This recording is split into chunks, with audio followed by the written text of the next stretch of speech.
Hey, what up, everyone out there? First off, we just want to thank you for tuning in. This is Jake and Paris, and you're watching Through the Ropes podcast. Today, we have another local business owner, friend, inspirational motivator. It's going to be a fun one. I feel like I say this every time, but we have a good friend, Jake Deshner, on the show, part owner of Total Nutrition and Tanning Supplements. We had his partner, Wayne, on a few episodes back. Jake, how are we feeling today? Very good. Thank you, Jake. Paris. Humble. Thank you for having me. Quick correction on that was so part owner of Field Supplements. Total Nutrition and Tanning Wayne's had solely for the last 30 years and has grown it into a wonderful business. I've just been privileged enough to help manage the store for the last decade. Still very much so a partner of mine. Love the man to death. You guys did have a podcast recently with him, and that was great. Phenomenal. Yeah. Hopefully people will go back and listen to that one too. Yeah, that was a good one. Actually, our numbers blew up when Wayne reshared that a couple of weeks ago. And yeah, our numbers jumped huge in that. So thank you to Wayne. It was a good episode. And just Wayne is, once again, like you and him, I say it all the time, have just been so inspirational to me personally through, you've kind of helped me. So many people have been instrumental in my sobriety and my fitness journey.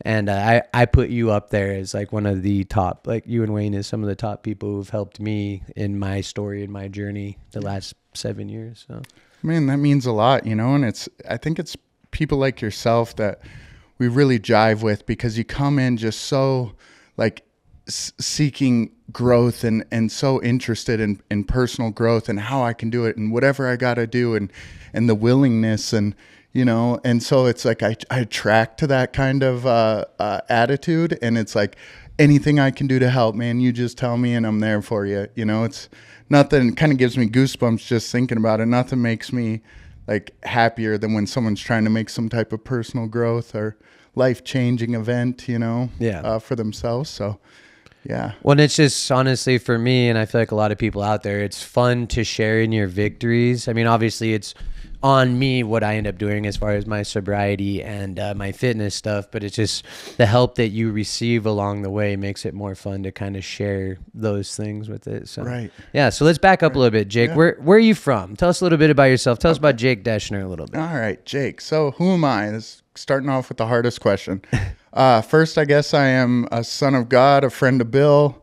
I'm a father. My son's 18 years old this year, so I did my round. I'm a husband to the most amazing woman. So thankful for a business owner, as you said, an employee, a friend. We have actually several businesses and in the kind of happiness and wellness field. So, so that's I like to think of myself as that above all. And then from Great Falls, Montana. So born and raised here. Went to school here till I was about 12 years old. Moved to Helena for a decade and a half, where kind of as a teenager, in school, always played sports, some type of sport or another, had spent a decade and a half in Helena, and that's essentially when I had my son very young, 20 years old. So kind of got off, right on that foot of parenting. And so, yeah, it's been great. Through a series of events, ended up back here in Great Falls about 10 years ago. Mm-hmm. And so what, were you into wrestling? Yeah, because your son was doing it, right? So my son was not. He was the one who was. Well, he did for a season or so. Okay, yeah, and you were saying it just wasn't really. He's a soft, kind heart. Yeah. You put him in there, you get wrestled down by every girl on the team, and they kind of pick on him a little bit, and I knew right away it wasn't in his wrestling wasn't really his nature. Yeah. So. But myself, yes, I had one of those awesome wrestling moms who you could hear from the bleachers and the nosebleeds who, yelled and hooted and hollered and go Jake. And, so yeah, from 5 years old up till high school, wrestled pretty consistently. And then of course, as some of you guys might know, like high school, just things change. You start to mature. You have different interests, you know, and if you don't have like a focused goal, you kind of like meander. Yeah. And you try to figure out who you are and stuff, you know? So, well, and sometimes that meandering can lead to you. I mean, obviously we all go through various struggles, but like me, I was screwing off a bunch. I played sports till I was about like 16. Not really, you know, I played like baseball and stuff. I did football my freshman year, and, you know, I was too busy like partying and kind of learning a little bit more about who I wanted to be, who I thought I wanted to be. And yeah, sometimes those are tough growing pains, but they also help to make us, you know, who we are. Yeah. In the end, if you choose to, you know, turn it the right way, you can end up becoming an amazing And I think it's really like looking back and reflecting. It's kind of, I was a people person. Yeah. I loved people. I didn't know it at the time, but I wanted to be in social environments. I wanted to, you know, experience people for who they were. I wanted to see, you know, the options of a mate someday. I wanted to see, you know, like what real fun look like, because if you're from Montana, like there's a sense of like seclusion here and isolated from the rest of this world we'd see on MTV, you know, and it's like, how do I get a little closer to MTV? Right? Yeah, I feel that was the time, and it was the music that we'd listen to and the things that we would do to just try to bring a little life into boring old Montana. Yeah. Well, and yeah, you'd see, not that I loved like Jersey Shore or anything, but it's like you'd see those people out there like partying, and it's like, damn, I kind of want to party like that. Those guys are having some fun out there. Oh, and on TV, it's like all the good stuff, right? They don't talk about the hangovers. And all the well, I guess stuff. maybe in Jersey Shore they did. You'd always see those guys in pajamas laid up and till about 2 or 3 in the afternoon. Yeah. But that's the truth of it, you know. And as a kid, it's like, you know, you don't know this, but it's like every up has a down, and we had some fun times. There was some really good times, but all those good times came with some down times too. And I think with age and the older we get, like the hangovers went from a couple hours long to a couple days long. And now if I were to try it, I think it'd last a couple weeks. Yeah. But yeah, and you know, when you're going through, you know, me personally, you know, and not to say that like drinking is bad for everyone. I just was, you know, on a very destructive path, and I wasn't just drinking. I was doing a lot of crazy things. And when you turn, you know, a night of partying into a week of partying and yada, yada, you know, at a certain point, those things have to change. And, you know, well, it's like I always say, like, there's only so many marbles that fit in the jar, you know? And when we're consumed with that type of lifestyle and drinking, like, what does that look like? Whether or not you drink to oblivion or not, or use to oblivion, it's like still that 4 hours after work, you're going to the store to buy the 6-pack, you're going home, you're, you know, inviting friends over, you're kind of neglecting the kids to drink, you're like, it's just a whole type of lifestyle. And when I think that dominates your life to a sense in which like you're ignoring or avoiding other things that could be positive, that's where I felt like it was, you know, becoming too much for me. I just couldn't get anything productive done. You know, I was kind of just stagnant. Yeah, stagnant, treading water, right? When you knew that you're better than that kind of thing. And deep down inside, I think. Yeah. But like, you know, when you asked me earlier, like, who are you? I think that's the biggest question humans kind of ask ourselves. And especially when you're out there seeking the world and drinking and drugging or whatever that might be, it's like, I just don't think you have like a good sense of who you are and direction you want to go. And that's kind of why we do that, right? Well, and I think a lot of that too is you are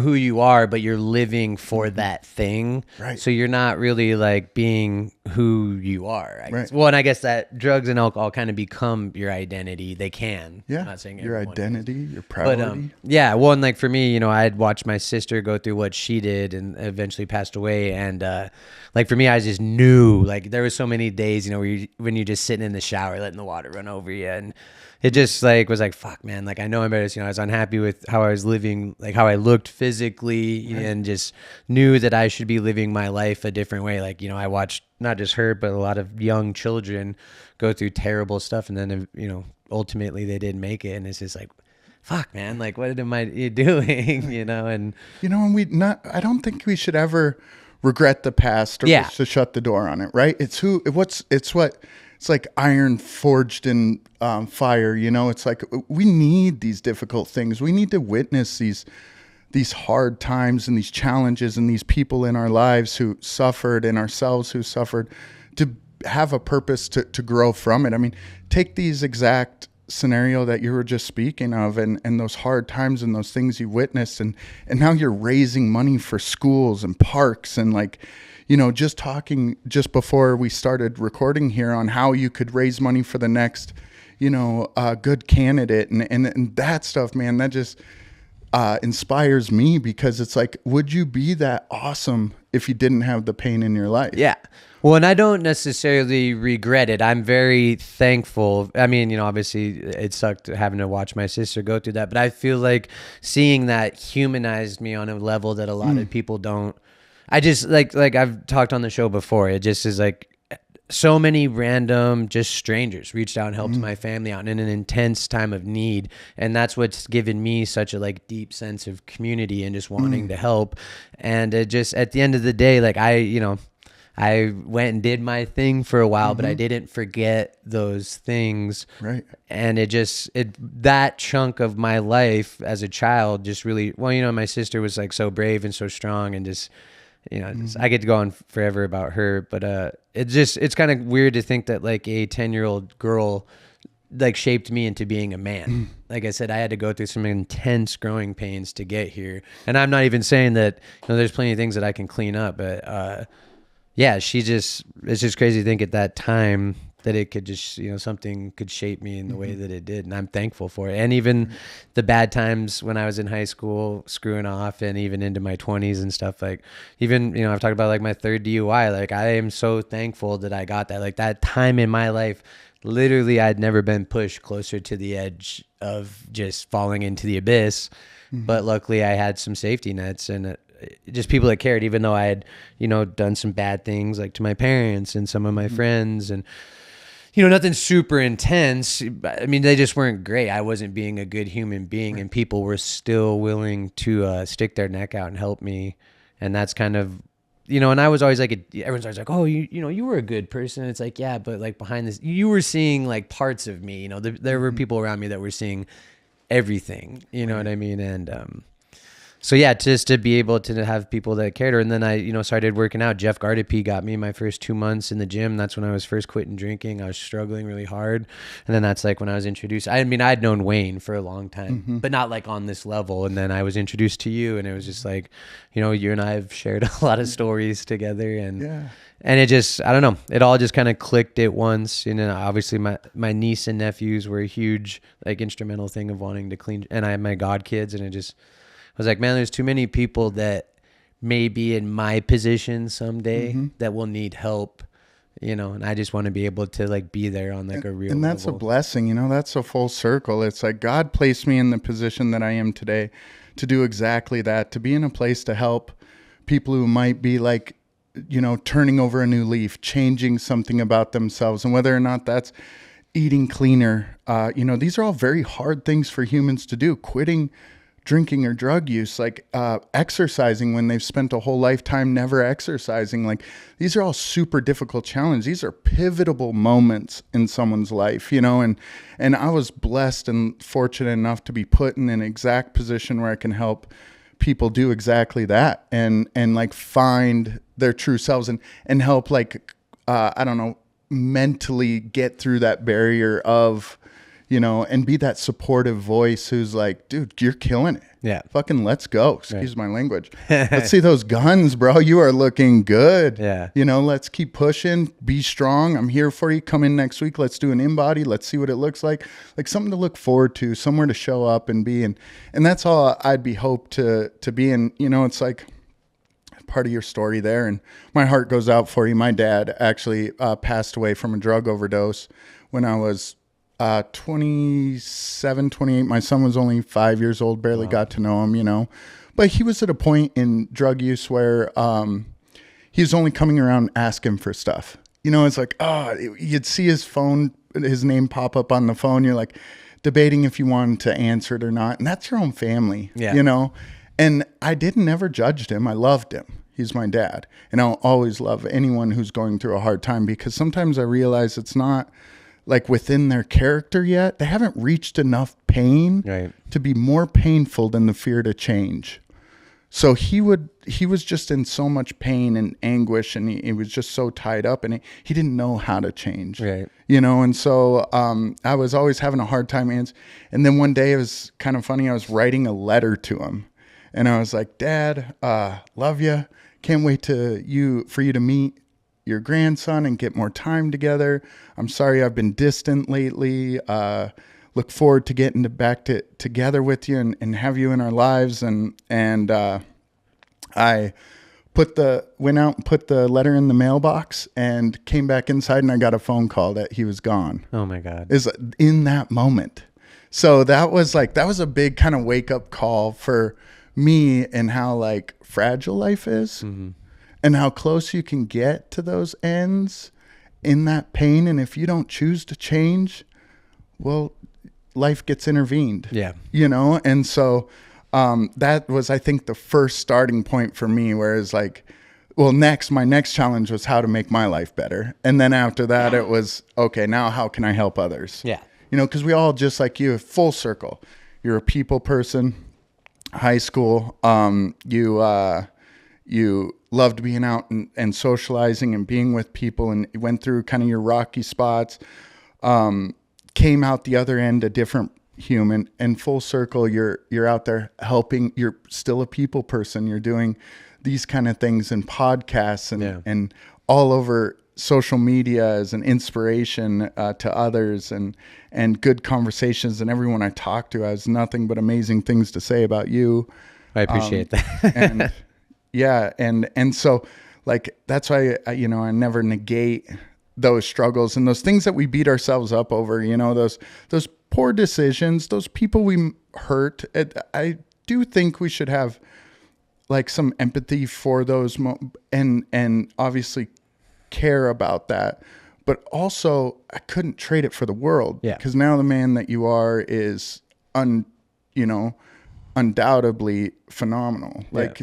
And so those are the good things that can come from some of these like darker places, Well, and I think, unfortunately I seen like the darker, seedier side of like drug use and some other shit. And it just, that I feel like I don't want to say there's a lot of gullible people out there, but there's a lot of people who just lived a pretty easy life. Like their parents made good money, and nothing against this. Right. But it's like just me getting to see some like other life experiences kind of like shaped me in a sense too, where it's just like, I don't know. I don't trust a lot of people and a lot of things. And I do and I don't at the same time. But yeah, sometimes those hardships kind of just show us, I don't know, like I said, how to be a little bit more human too. And I'm not saying that people that didn't fucking go see some dark shit aren't, still human and I don't know where I was going with that. Yeah. But it just, sometimes I feel like seeing some of those things kind of expose us to a little bit more realistic life, I guess, right, if you will. Because that's the general population is really... Yeah, that's the truth. That's what humans go through, and maybe some religious circles might present life as being this phenomenally bright thing, and everyone just follows all the rules and does all the right things, and then we're expected to do that, and that's not the real case. It's not what's really going on in the world. Like, what's really going on in the world is someone right now is going into Jakers wondering if they, with the intention to eat a salad, and they get in there and they scarf down the bread, they eat all the pasta, and then they and then afterwards they beat themselves up because they're disappointed in themselves, and then because they're disappointed in themselves, they open up a drink and they drink that away, and then they have a poor interaction with their children, and then they yell and scream, so they're more disappointed in themselves, and it's all like, that's reality. So it's like, until we accept that as the majority reality, we can't ever do anything to change it. We're not perfect, and that's a tough thing. Like I beat myself up sometimes when I just smash like a whole stage line pizza. But it's all about balance for me, and it's like I'll go through months of eating so good and like hitting the gym and stuff. So you have to know that, and I don't know, sometimes I think it's good to punish ourselves a little bit internally. So, right. But like for you, I just love like your positivity and everything. And I've discussed it before on the show. Like, I feel like sometimes the fitness community, and as far as like, bodybuilding, especially, these kind of areas can have like a negative tone from people that don't quite understand like the culture and everything. And it was just so, cause I was nervous, I was never big into like working out, a little bit in high school when I was, but, yeah, just like once I got to like meet you and just some of the culture and some of the people that I was introduced through Jeff or just going to the gym, and it's just like you guys have been nothing but like positive and wanting me to do good and just feed. So I've told you before, like I should probably pay you guys with how much time I've spent over at TNT just talking with you and Wayne about different diets and workout routines, but yeah, it was just nothing but. Since I've been in there, just positivity. And yeah, you can see like there are bros, but there's bros in any part of life. But I feel like all that I've experienced so far through like the fitness community has been nothing but straight up like positivity. Yeah. And them wanting me to advance, not just physically, but mentally and spiritually. And you're not, Yeah. what I mean. Yeah. So, and that's awesome. Like I love that you felt that way. And I get a lot of that where people feel kind of intimidated to like come and talk about, those things because of that bodybuilder kind of essence that like TNT has.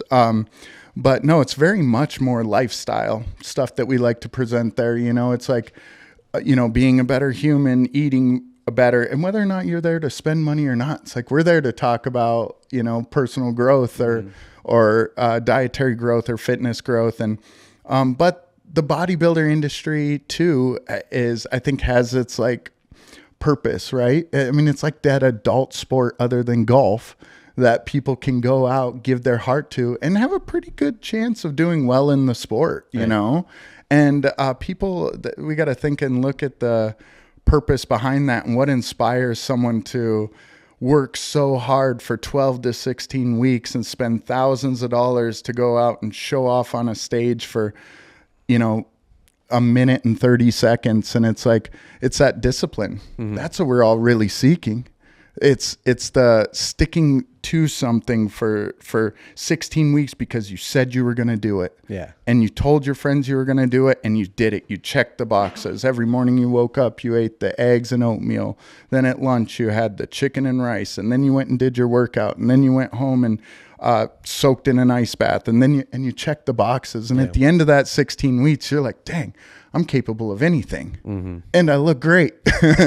Who wants to go to the beach? The cool things about those is it's, and people can think and say whatever they want about those. And it's just, you're literally pushing your body to its ultimate physical peak, it seems like. These people are just, it's what, all the Greek gods are like chiseled in statues after, and all these inspirational things. But it's just like, it's just kind of inspiring, and I think it's just cool, like you're saying, when you start meeting these people and knowing what they're actually going through to get to these levels of how they look. It's and that's the other thing too, though. It's voluntary, right? So the people who are walking around saying, "Oh, poor me, I've eaten 1,200 calories and 100 grams of carbs or whatever." It's like, yes, that's true, but you volunteered to do this, so let's have a good attitude, right? And this goes across the board too. It's like, what we gain from it, and like what the human body is capable of, and it's like Thanksgiving Day. 2 weeks, by the way, ladies and gentlemen, 2 weeks before Thanksgiving Day, we do a burn the bird turkey run here in Montana, and it's the morning of, and you have an option to do, I think, a kid's 0.5 mile, which I tried to sign up for until Jake Fenner reached out to me and said he's going to run a 10K with a 45 pound vest on, talking about seeing what the human body is capable of. And so, of course, I tried and failed miserably. But here Jake was just like, heart and all. That's all he had, heart and all. He came to me just a few weeks before and asked for like a plan to help him get in shape for these things. And we kind of put something together, and, you saw him on Instagram, just like doing the plan. Yeah. Right. Like you were just doing what we said, what the thought, the idea that we came up with. I didn't stick to my diet as hard as I should. No, but you were doing the training, and next thing you know, he shows up there Thanksgiving morning at 20 degrees outside with his 45-pound vest on, and that's what it's about to me. I was that nervous. right there. I hope I'm you not were. a runner. I'm not a runner, and I separated my heel bone when I was 24. So I love hiking because it's slow, low impact, and so that's where I usually carry weight on me, is like when I'm hiking and stuff. But I'm not a runner other than the Spartan race, which was light jogging. And so I was nervous because I've never ran in those conditions, and I was like trying to look at like all these things to keep me warm because I knew it was going to be really cold out, and luckily I found a couple things. And yeah, I was nervous, but it was a good nervous because we've talked about it plenty of times before. Like, I love pushing myself outside of my comfort zones, and not just in physical fitness and like any multiple facets of life. But I was like really nervous, and then seeing you like right off the jump like made me feel a little bit better, and we talked a little bit like literally right before the race. And but that's a point to your character too. It's like, how can I do something? It kind of reminds me, like, I think sometimes, Jake, you as my David Goggins friend, where it's like, how can we do something and put us through the most amount of misery? And you didn't sign up for the 0.5 mile. You didn't sign up for the mile or the 5K. It's like, and you didn't sign up for the 10K. You put a 45-pound vest on, dude, to do it. Like, that's, to me, I want to say it's insanity, but it's not. It's like, it's a sign of your character. It's like, what more can I do? Yeah. How better can I serve? What more how we do one thing is how we do everything. Seeing that you did that in that moment only gives me inspiration and hope for how you go about most things in life. Yeah. You probably show up for friends above and beyond. You probably show up for family above and beyond. You show up for these institutions who need money raised for them. You show up and you go above and beyond. You don't just sign up for the 0.5. You do the 10K with a 45-pound vest on. That's the person you are. And that is where I go, and these things, ladies and gentlemen, this isn't like something that Jake just did one time. No, didn't you do the Beast? Yeah, I did the 10K. Yeah. Which you also helped me get ready for. Yeah, explain that. What is the Beast? So it's a 10K Spartan race. Spartan race. Yeah, so it's I think there was 27 obstacles. And once again, since I was 30 and when I really started working out, there's all these things I wanted to do. I wanted to do like a amateur boxing match, which I still kind of want to do. And I just want to like do all these things that I was too scared to do before. And like, I thought it was impossible because of my physical, how I looked and how strong I was. And to a lot of people's credit out there was a lot of people of different shapes and sizes that was at that Spartan race. And the part of that is, once again, just doing what you can and and pushing yourself to a different level that you didn't think you, and that was like the thing with the Burn the Bird is like,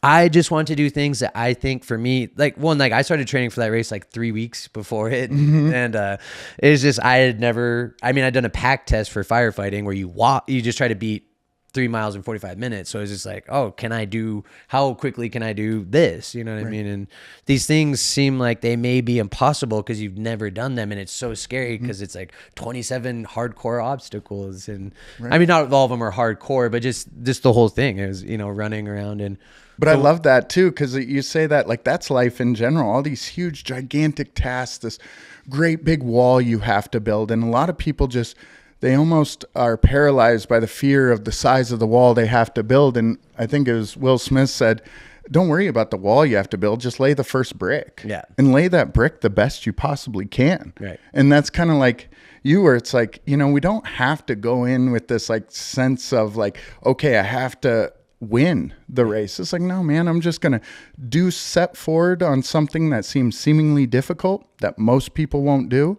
And I'm going to do it to the best that I can.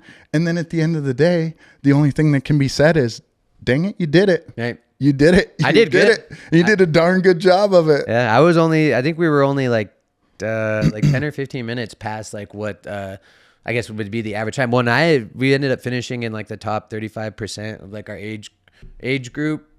And then, I don't know, in the top 29% of something else, like other demographic type thing. But it, once again, just out there, it was like nothing, but positivity. People cheering us on, saying, hey, and it was intense because the night before we got to Bozeman, we were staying in Manhattan, just outside of Bozeman, and you could see the mountain perfectly. And all afternoon, there was clouds hanging over. And I got up super early because we did the early bird one. So we were one of the first heats to start. I think we were like the third one. So it was like 8:15 in the morning. I was up at like fucking 4:35 a.m. And I was just nervous, nervous, you know, it's like, holy fuck, you know, and I've been training for this. And did I train enough?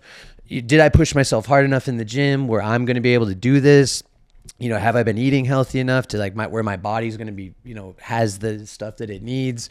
And yeah, so we were just looking at the mountain as the sun was rising, and it was just cold. You could tell it was snowing / raining out there. And then when we got there, I'm always like, I like being the rebel of like anything. So we were out there, you know, and I was smoking a little bit. And so we're walking up, and there's all these people like doing their little like gel pack, you know, doing what they need to do before race. I'm walking in smoking a heater. You know what I mean? And to me it was funny because it's like that's my dark sense of humor is how I work through uncomfortable situations. So it's like that was me kind of working through it. You know, I'm smoking a fucking dab pen like 5 seconds before I'm about to start the race, and it was just really fun. It was a cool experience, and but my buddy Jesse Henderson did it with me, who I love. I've known him since like kindergarten, and it was just fun because the whole race, like both of us had been training our asses off, and separately because he lives in Missoula, and then we met up in Bozeman to do that, and it was just fun, like running that together and just having someone that as soon as I told him I wanted to do it, I had like 10 people. Like, you know, MMA fighters, all these people said they wanted to do it. Like, oh yeah. How many showed up? And he was the only one that like from the jump, like we bought our tickets immediately, and I didn't bug the other people. And to them, you know, people have lives and shit happens, and something sounds good one minute and not the other. But it just made me feel a lot better knowing that someone was willing to go out there and struggle in such a sense with me. And we got about like halfway through the race, and I was like, fuck man, like I feel good. Yeah. Like, how do you feel? Yeah. And he's like, I feel great, you know. And I think there was only like 4 or 5 of the things we couldn't do. And a lot of it was wet. So it's like, you know, and there was a lot of it was like grip strength stuff. So you didn't, because it wasn't an official race. It wasn't like the one for money. You didn't have to do the penalties, but we did. So it used to be burpees, but now it's 200 extra meters along there. So, okay. And I had never done burpees. And that's what you were telling me for the workout regime when I was doing, because I think to prepare for it. Yeah, like a month and a half, about 3 days a week, I was doing like 2 hours of cardio. Because that's what you're saying. If you can do at least half of what you're expected to do. So I knew, and the average time was about just under 2 hours. So I was like, fuck it, I'm going to do 2 hours to make sure I'm extra ready for this. Right. And it was fun. It was great. And people told us that people who had been running the race forever said that was some of the muddiest and like coldest it's been out there. And that's my biggest fear on that. It's like, you know, the first obstacle, running through water. I dread running with wet shoes on, you know. It's like, just the thought of the blisters. So muddy. I know. And it was awesome. Do you think you would do it again now that you've done it? We were talking about doing the 21K this year. So you think of, again, to speak for your character, you think about how to go harder? Yeah. It was fun. Do a harder event? Well, and for me, it was just like, I felt too good. I mean, obviously hours afterwards, like some shit started to kick in, but it was just, like I said, you told me to be ready. So I extra prepared, and then it was like, well, fuck, now we have to go even harder. One, Jesse is down to do it too. Unfortunately, what would have been my sister's 40th birthday is like on the same weekend, so I don't think I'll be able to do it in Montana. But I'm looking. Well, what I was talking about too is maybe going out of state to a place that would be a little bit more physically punishing. Like the cold and everything here was punishing in a certain way, but I was thinking about going to like Phoenix. They do one just outside of Phoenix in like August. Yeah, and so I knew some ex-military people that used to do a race, a like 30 something mile like long distance packing thing down there, and that would be fun to be pushed in another physical sense. Sure, I've already got ideas on how to train you for it. We'll just work out in the sauna. I guess that's the next goal. So. Yeah, so I don't know for sure. There's one in Seattle too in the end of August, I think. So we're just trying to figure. I feel bad. My wife is so awesome, and I was just like, this is something I have to do now. Like I have to see if I can do the 21K. Like the 10K went too well. So for me, we get pushed to these places, whether it's like, you know, in the gym or going through the shit that I went through. It's like, you have to be, I like being pushed to like just physical, like mental, like limitations. Oh man. Cause when you break through that, you become a whole new person. Yeah. You know, those barriers, those seemingly difficult challenges. Like I believe that's the key to happiness. Yeah. Is we all think that we should chase happiness. And I think it's, you chase something difficult. Because on the other side of that challenge, when you got through it easier than you expected, there's like this pot of gold on the end of the rainbow, and it's like a spiritual lift. Yeah.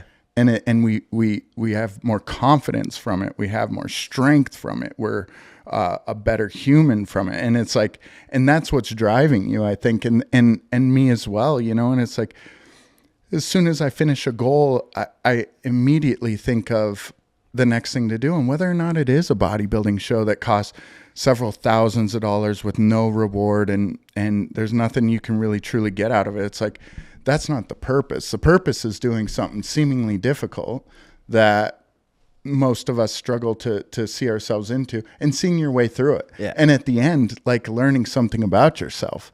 Like, oh, wow, I didn't know I was capable of eating 0 carbs for 6 weeks. Oh, I didn't know I was capable of doing 2.5 hours of cardio every day. Yeah. Like, I didn't know I was capable of doing 10 miles with a 45-pound vest on, in your case. You know, it's like those types of things. So, you know, if I can encourage you, and you also hold me accountable, you know, we always got to have something in mind. Yeah. Keep a goal in mind, the next most challenging thing.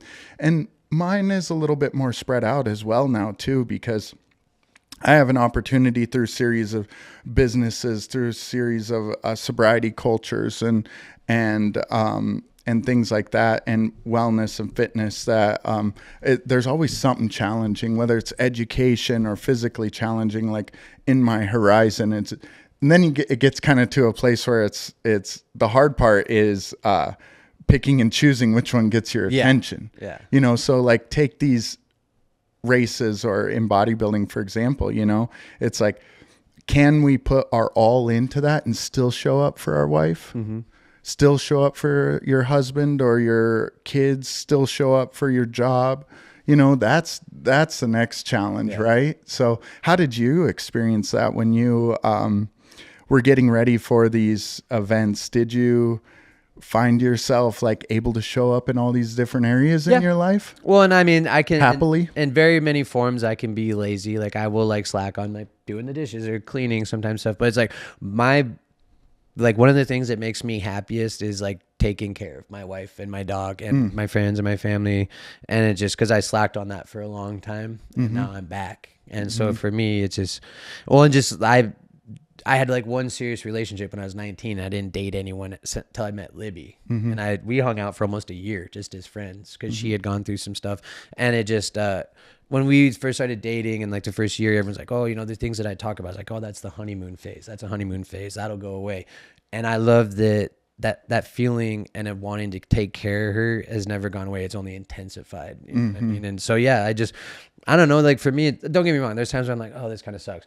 But for me, it's just like doing the little things. They may seem drab and trivial and all these other things, but it's like, those are the things that we should be enjoying the most. You know what I mean? And those are the little things that if we really pay attention to and take care of, they will make life much better. Earl Nightingale said, attitude's everything, you know? And that's how it is. Like, there were times when life would get pretty challenging and I would show up home and the first thing I'd notice is like shoes on the floor or like a little mess over here. And it kind of set me off, right? And kind of get irritated. But here, all I have is an hour and a half, 2 hours with my family at home a night. So why would I make that time with them a bad experience where I'm kind of like upset or angry? So, you know, I'd sit in the truck for 5 minutes and I'd think, and I'd run these scenarios through my head, and there's going to be shoes on the floor. You know, there's going to be a dog that peed on something or chewed up something. There's going to be, and I'd run all the worst case scenarios through my head. And then I would say, and I'm okay with it all. Yeah. And then when I'd walk in, I'd be super, you know, gleamy and happy, and because that's what they deserve. Yeah. Right. They do so much for me. God, why won't I just at least show up with a smile on my face? You know, that's the least someone would ask. And it turns out when you apply that, when I apply that in my life, with friends, with relationships, with clients, with family, it's like my life becomes better. Yeah. The people in my life become happier. My world becomes more serene and happier. So really, it's like all along here, I'm in control of that.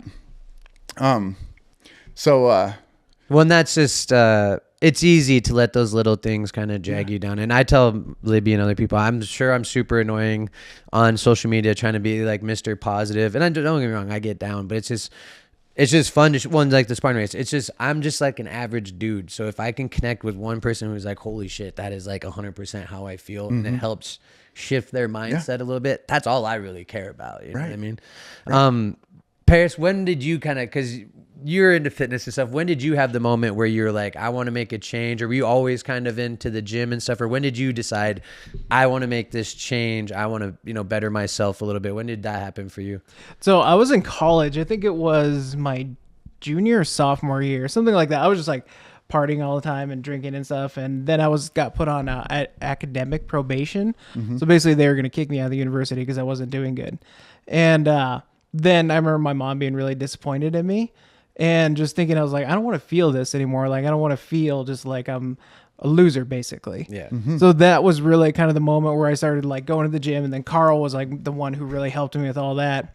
Going to the gym, and then met a couple bodybuilder friends in Missoula, where I was going to college, and they were all awesome. Like, that goes again to like the aspect of like, you think like people are just like bros in the gym, but they're like some of the nicest, like people who are willing to help you. Like, they have this like wealth of knowledge who would just be like, oh, well, you should do this or whatever.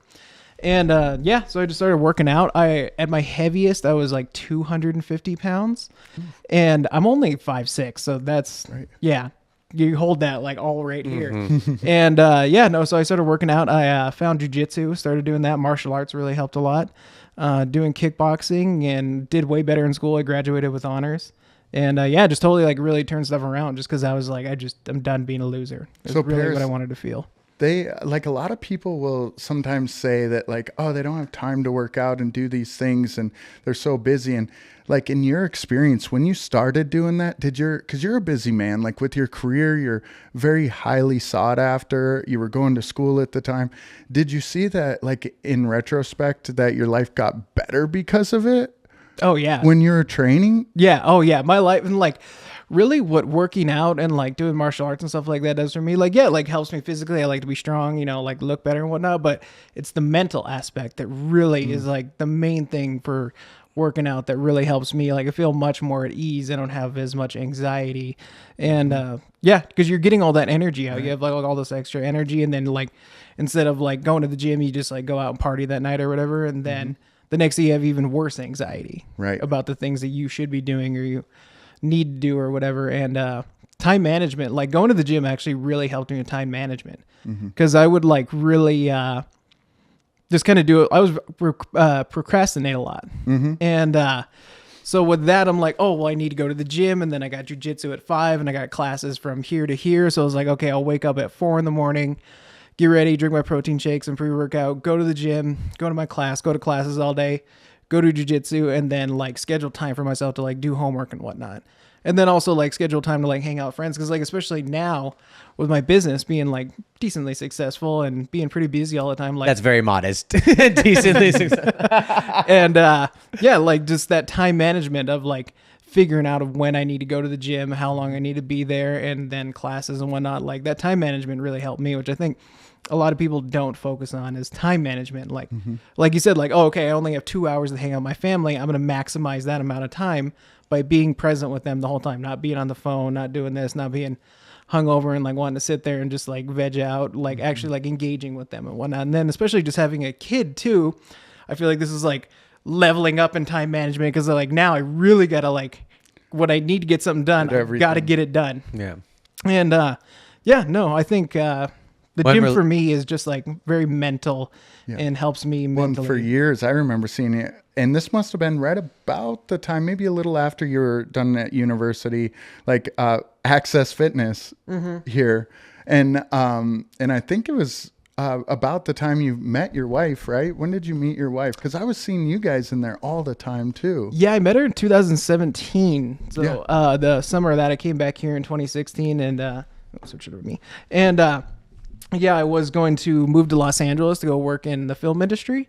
And then I'd met her, and then business just started like taking off for me. Like, I just kept getting clients and getting different jobs and stuff. So I was like, oh, I'll just stay here and hang out with her. And then now she's my wife, and we have a kid. And you guys Awesome. had like a fitness like thing going together too, didn't you? Both kind of want to do it. And, Yeah, she did really good too. She like Oh, yeah. got super into it because like she played volleyball and like she like did karate and stuff when she was a kid. So she'd already like dipped her toes into like a lot of like working out and whatnot. So and that was just like kind of like a fun special time, which we still do. We go to the gym all the time together, and that's kind of like our little bit of time too. Because it's cool for me to like watch her make gains, because like I've seen like what I've done like in college and whatnot, like when you get a new lift or something, like I almost feel like more proud seeing her get that, because I'm like, oh yeah, you like deadlifted really good today, or you got like 200-pound deadlift or whatever.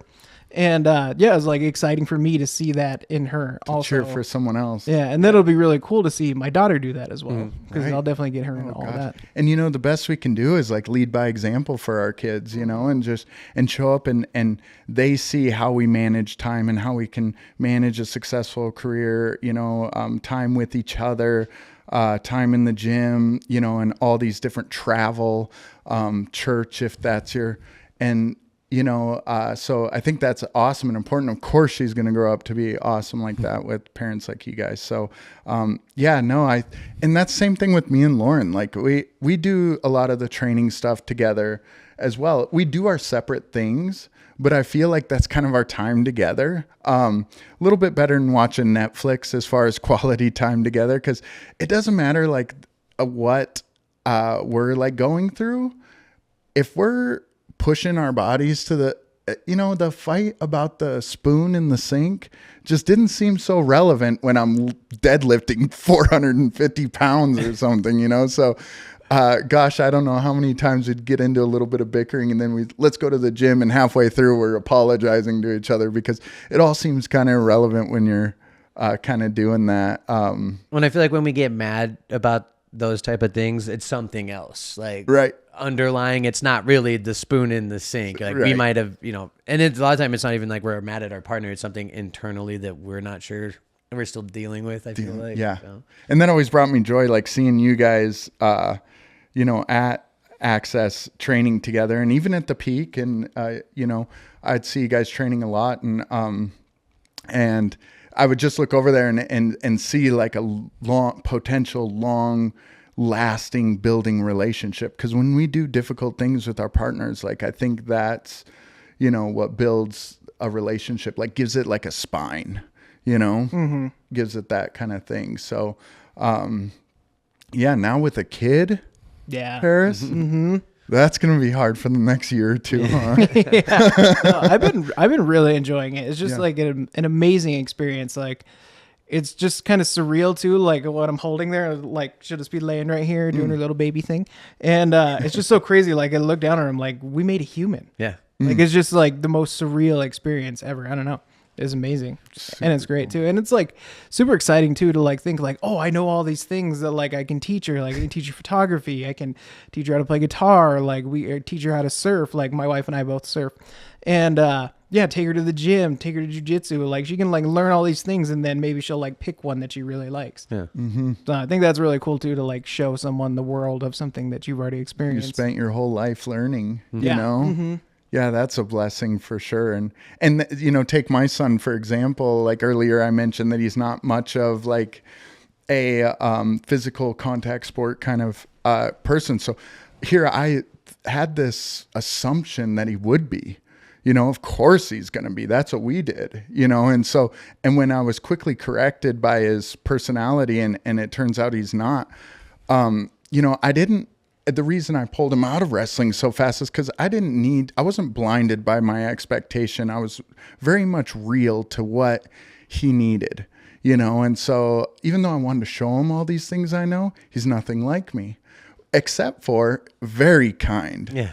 Super nice kid. He'll open the door for you. I never taught him that, you know, he'll smile. He takes accountability. Yes, sir. I'll change. I'll do my best, you know, and very proud dad when it comes to that. His work ethic is strong. When he's at work, he does like go above and beyond. And so there are these things that, you know, our kids kind of surprise us with, things that I didn't expect he would do or be. And when I accepted him for who he is, oh man, I love him more than if he was a wrestler. When I was going to say, honestly, not to, you know, knock some of those other things, but it's like those are to me some of the best quality traits you would want in someone. 100%. Because that hard work and that dedication towards other things, if he does decide to start lifting someday, I'm sure he's just going to be a monster, Right. Because he has all of those hardcore values already kind of instilled in him. So, And that was cool too. Like without the pressure, I didn't put a lot of pressure on him, and he just kind of needed his own time. So about last year, maybe a year and a half ago, 15, 16 years old, junior in high school, he started to, whatever it was, if it was a girl or if it was his friends, kind of like lured him into the gym, and he got a sick pump. And ever since, he's like, Dad, can I show you something? I'm like, sure. And he'll rip off his shirt and flex for me. And I'm like, I love that kind of stuff, you know, because here he was spending some time before that, just, kind of going through teenage depressions and stuff. And then when he gets out there and gets into the real world and starts training or playing basketball, he's doing a lot of playing basketball. It just kind of like lightens up his heart, you know? And so I couldn't pressure him into doing these things. I kind of had to let him find his way a little bit, which is exciting too, because, you know, what's your daughter's name? Isla. I love that. That was such a cute name. Same thing with Isla. It's like, you know, if we don't put any expectations on our kids, but we're like almost like a Christmas present, wait to see what they open up into. I mean, that's cool, because Isla could be the first president. Yeah. Isla could be the first person to live to 150. Isla could be, you know, and when we just kind of leave that up to her to decide, and you by all means parent how you want to. And I am no like king of parenting at all. And I think all, you know, ways kind of like have their purposes, but that for me was the most exciting thing, was to be put in my place, you know, expecting Max to grow up one way, and then he grew up this entirely different place, and it just humbled me and reminded me that I'm not in control here. You know, God is. What am I thinking? And so so that's kind of cool. I'm sure you're excited for a lot of that stuff, Paris. Oh yeah, and it's just exciting too, is because like I'll sit there, like I said, and hold her, and like she's just a baby now, so she just does little baby stuff, and like it's exciting to see like who she's gonna be and like what she's gonna do, because like I'll be happy with like anything that she does as long as it's good for her. Like that's really all I want. Like she doesn't have to be way into jiu-jitsu, guitar, photography, anything like that. Whatever she wants to get into, like I'll be totally happy to support her in every way, which I was super lucky that my parents were like that. Yeah. Like that they were like, yeah, just whatever you want to do, as long as it's good for you, do that. And now look at you. And now You're look a at me. shining star. I take pictures. And that's what, you know, with only knowing like surface things about you, Paris, you and I go back a few years, but our real in-depth relationship never quite developed.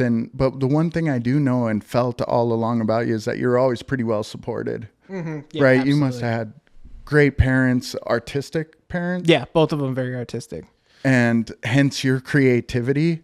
You know, more real side is, you know, you've done some work for us and some of the businesses and stuff, and your work has always been amazing and creative and unique, and you know, that's a lot of blessings, I'm sure, to the parents. Oh yeah, no, they absolutely love it, and to me, that's kind of like what this, like, I guess, what'd you call it, like the spice of life is creativity for me. And like when I get presented like doing something for the Great Falls Electrics or doing something for Fueled, they're like, just make it cool. And I'm like, oh, okay. Then I get like, excited about like, okay, I'll shoot this angle, I'll do this, I'll use this lighting to like make it interesting. That's like when I really get excited about stuff. Like the corporate jobs and stuff like that are fun and whatnot, and they pay the bills and whatnot. But the real fun stuff is like the creative stuff. I'm like, oh, okay, how am I going to do this one? The creative freedom to use what you've developed over years of honing your craft. Well, and to like a testament, I'm not saying it wouldn't have happened because you're so talented, but once again, like you choosing to dial in on your physical and physical fitness and probably helped you in a lot of senses. I mean, with your business and other things, because you probably dialed in a lot harder. I feel like that's when you do that, you start firing on all cylinders. When you're working out, you're eating healthy, you're in a better space mentally, I feel like. I mean, obviously I was still going through sad stuff, but I feel like that probably helped you out, Yeah, absolutely. Like I said, go back to like the time management thing. It's like the discipline to be like, oh, okay, well, I have to go to bed tonight. I can't go out and party or whatever because I have to wake up and I have this job tomorrow, and I also want to go to the gym, and then I got to help take care of Isla. Like there's stuff like that where it's like I can't lose this because then over here I end up losing all of this because I want to do something different here. And that discipline, I think, is really, which I've kind of like gone away from that a little bit, but like before I was born, like I would just get so busy, and then like I wasn't going to the gym as much. I put on a little bit of weight, just kind of eat whatever and whatever. And now I'm like trying to like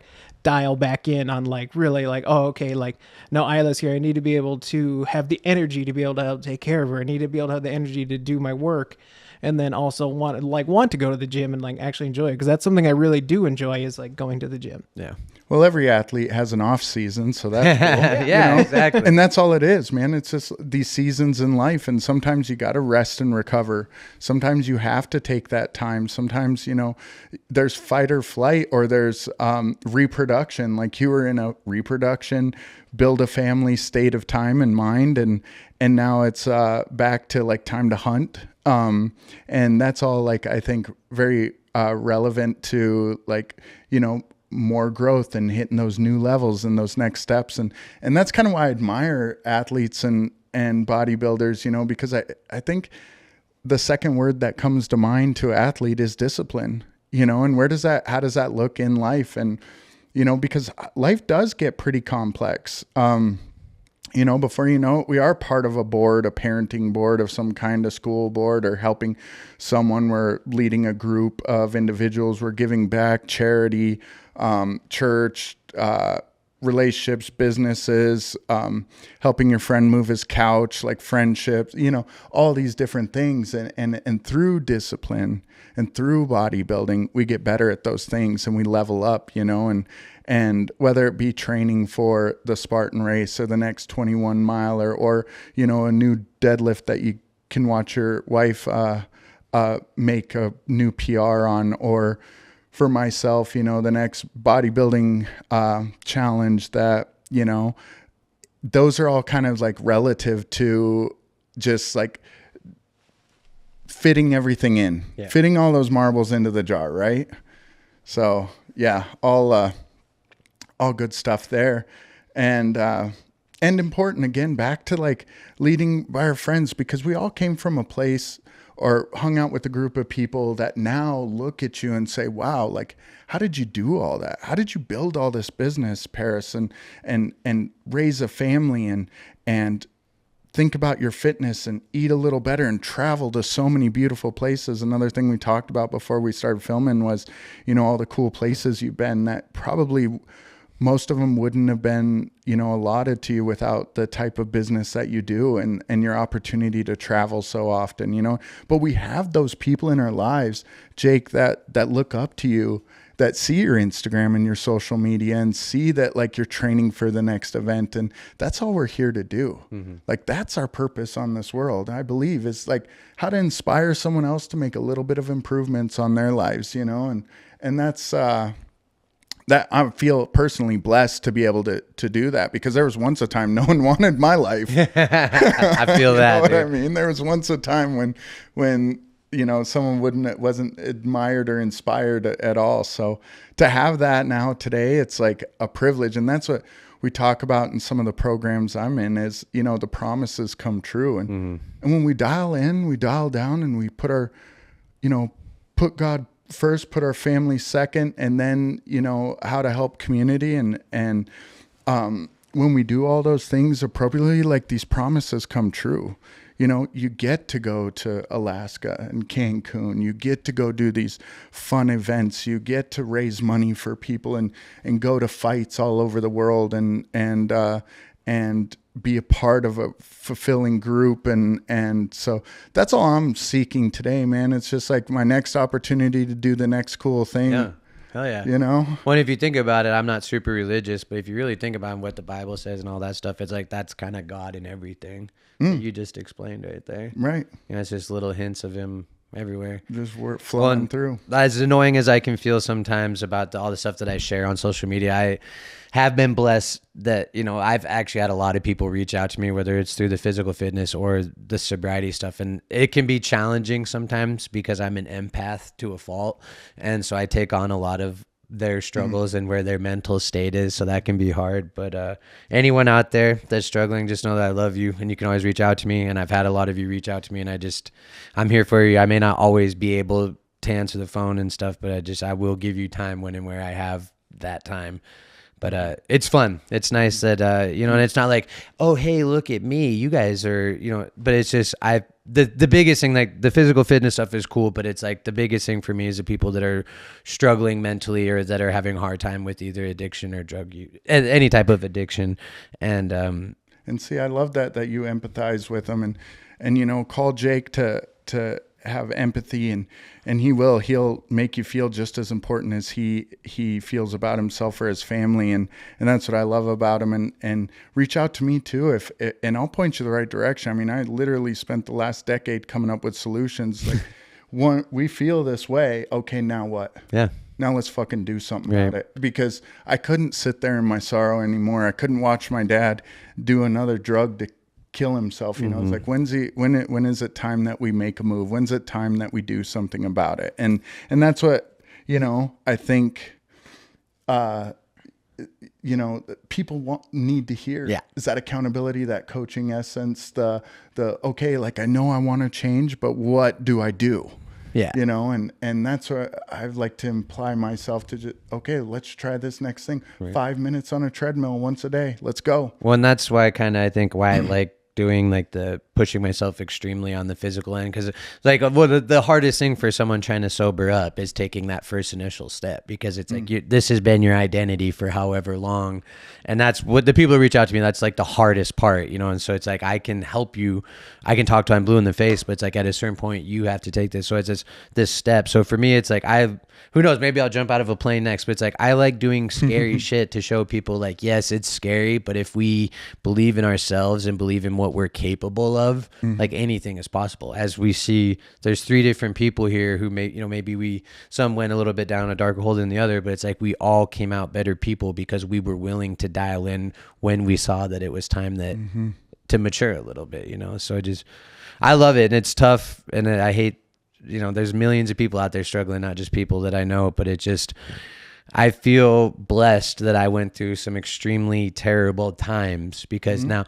and that's why I'm so open on like Facebook and Instagram and stuff, is because I want people to know, like, so many people know me now as like, you know, who I am now, but a lot of people don't know, like, you know, the shit that I was into when I was younger. So when I'm like, tell people stuff, they're like, oh my God, I never knew that. And it's like, well, yeah, you know, I haven't always been this person that has, you know, that's why I like being open about my faults more than it's fun to share in your successes, but I feel like it's more necessary to be sharing like our faults and like the bad times, you know, and stuff like that. Cause it lets people know that we're human, and that, you know, they're like, I didn't do it a bunch, but it's like I went in there when I would be like really messed up in the head, and, you know, I had this little old lady at the Ursuline Center. I used to go there on noon on Friday, and I'd go in there and she'd like make me cry like every time, because you realize like when you're struggling, you think like, I'm the only person who feels this way. Like no one could possibly understand what I'm going through. And this little old lady, dude, she was like 80 something, and she would humble me every time. And just realizing that we are more alike than we are different, and that person's I am that person 40 years ago type of thing is. Well, and there is a lot of hope. And I know we spent this hour, you know, talking about the struggle and that pivotal moment and becoming better, but there's hope, man. If you knew where I came from and saw what my life was today, I am not one to brag. I'm not arrogant, but I live a blessed life today, you know, with Paris's success, my success, and even your success, and the amount of people you touch, and like those things couldn't be here without that pivotal change. You know, I have 5 beautiful little Frenchies. We have a Frenchie business, and you know, people might think I'm crazy, but these little dogs bring a lot of love and a lot of joy to my home. And Lauren needs all the attention in the world, so they kind of help me out too. And those things are like, I'm blessed to be able to do this today, you know? So I talk a lot about like the struggle and the pivotal moment, but the hope, anything you want, man, you live the right life and you help people out and you serve others and you're good to your brother and your neighbor. It's like anything your heart desires is actually there for the taking. And that's what I like to promote more than anything. It's like, because you're right. We come from a place where you don't know what the other side looks like. You don't know what it looks like anywhere outside of that dark hole you're in the moment. And I'm here to say that it's lighter and brighter than you could even imagine. Yeah. Isn't that the truth? Yeah. Well, and I mean, unfortunately, had some terrible shit. I mean, in COVID, you know, my uncle passed away unexpectedly, and then I was helping a friend with cancer treatment that I ended up finding his body. We hadn't heard from him. I ended up finding him. But I was able to get through those moments without drinking. So for me, it was like, that was like the biggest success. You know what I mean? Or like you're saying there's always hope, and we just have to find these moments, and even the small stuff or the big stuff that just show us like, hey, this is all worth it. It wasn't for naught. Or, you know, just having people reach out to me. It's like, yeah, all these struggles, they were hard and they're tough, but like, you know, like I tell people when they're going through shit, it's like, you can't expect the house to be built immediately. You got to stack up these little W's. They're the bricks. They are the bricks to the house. And it's like, once these little W's start stacking up to the house, it's like, you're like, holy shit, like I built this house, you know what I mean? Right. And so, yeah, there's always hope, you know what I mean? Even when it's bad times, you know what I mean? And yeah. And so, yeah, we can go through these terrible experiences, but if we can look at them in certain ways and say, I can either let this destroy me, or I can like find a way to turn this into something positive and try and spread a message. Or the hope of Isla, you know, the next generation, the beautiful little bright eyes that have like unlimited potential. And that in itself is a resemblance of hope, you know? And it's like, what Paris is doing right now with being a new dad in life. And how old are you again, Paris? 34. 34. So just at that age where, you know, I think is perfect. You kind of develop this life of like, you found your success. You've gotten through a big part of the education portion of it. You know, you and your wife have a firm foundation, and it's like bringing a life into that. And that's hope too. Yeah, exactly. You know, all of it, you know what I mean? Well, and just once again, just, you know, now he can, and I'm not saying that people who drink and do shit are not good fathers, but just the fact that he was willing years ago to dial in and dedicate himself to something bigger, I'm sure will now make him a better, I mean, it's made him a better, I'm sure, business owner, father, you know, husband, everything like that. Same to you. And, you know, I'm sure Libby says I'm all right every once in a while. Sometimes. Yeah. So, I mean, I think we've hit our hour mark, and not that we couldn't keep going for hours. I have a couple of things I got to do before the week gets going. I'm sure you guys are busy too.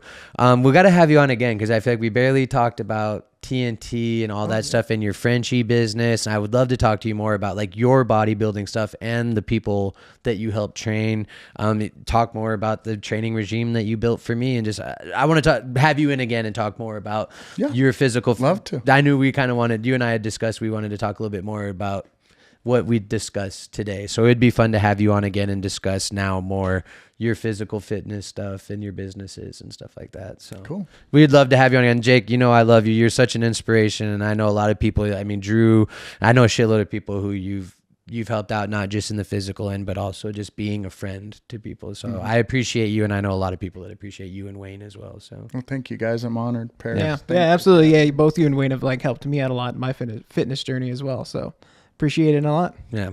So it's just nice seeing people that invest just because. Yeah. So my privilege. Well, thanks guys. And you can count on it. I'll be here again. Yeah. I'll do this for days. So. Plus, you didn't take your shirt off in this episode, so we have to have you in here. Make sure it's really tight. Next time. But yeah, so this is Jake in Paris and our special guest, Jake Deshner with Through the Ropes podcast. I just wanted to give a special shout out to obviously Great Northern Dispensary. Sean and Ashley are awesome people who have been sponsoring us since the beginning. Fire Pizza, Grady's an awesome dude. If you need some good, yummy pizza, in my opinion, and just, I don't care what you think, it's the best pizza in town. And then also Fresh Bread Productions, Paris is super awesome and is able to squeeze in an episode with me. You know, we try to do a weekly thing, but we have stuff going on, and you know, we don't want to just bring on any old person. So thank you to Paris for being able to squeeze this in. It's been super fun with you so far, and we get to have awesome conversation like this. So this is the boys at Through the Ropes podcast. Thanks for tuning in, and we'll see you soon. Peace.